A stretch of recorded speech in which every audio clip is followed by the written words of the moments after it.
Hello, students, and welcome back to the ACE Archive. Today, we're going to break down some absolutely crucial topics for your Class 12 CBSE Business Studies Board exams. We're diving deep into capital structure, fixed capital, and exactly why managing that fixed capital is so important.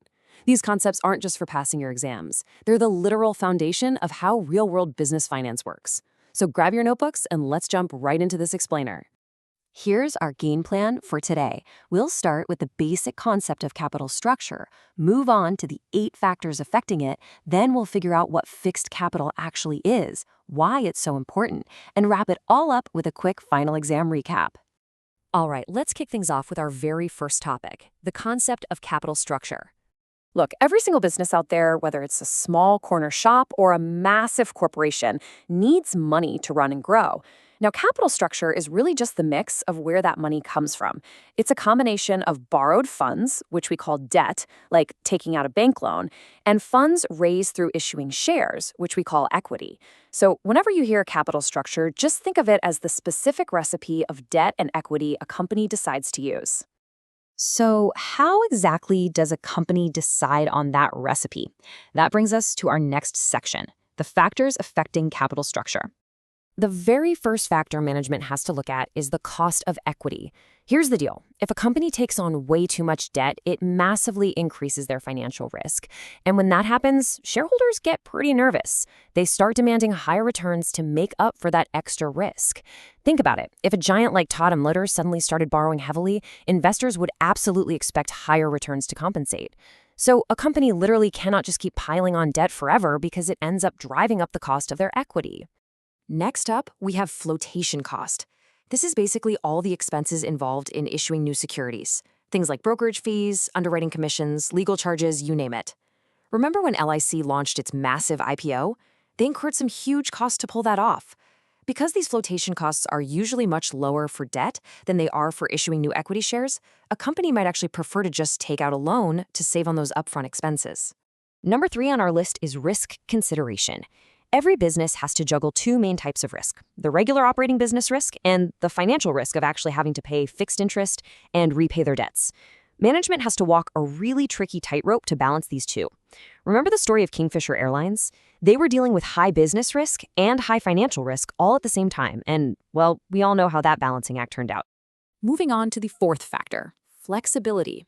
To adapt to emergencies or changing times, a company should always keep some borrowing power in reserve. It's kind of like leaving some extra string on a kite so you can let it fly higher if you need to. A perfect real-world example is Reliance Industries. They maintain incredible flexibility by making sure they have multiple different funding sources available to them at any given moment. Factor number 5 is absolutely crucial, and that's control. Look, every time a company issues new equity shares to the public, it dilutes the ownership percentage of the original founders. So, if the original promoters want to keep tight management control without giving up their voting power, they are definitely going to prefer raising funds through debt instead of selling off more shares. Coming in at number 6 is the regulatory framework. Companies can't just do whatever they want. They have strict rules to follow. In India, raising funds in the capital market is heavily regulated by authorities like SEBI.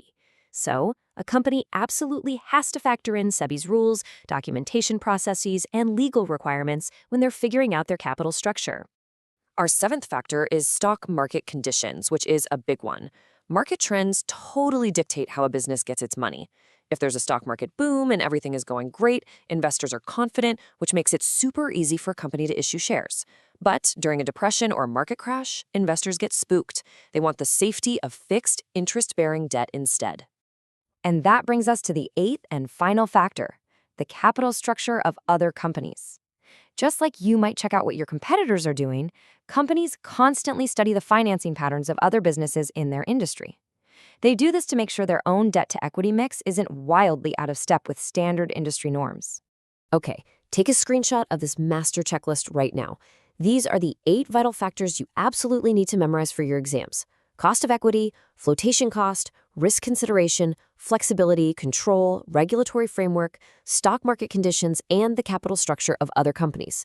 Got it? Awesome. Let's shift gears now and jump into our next major topic.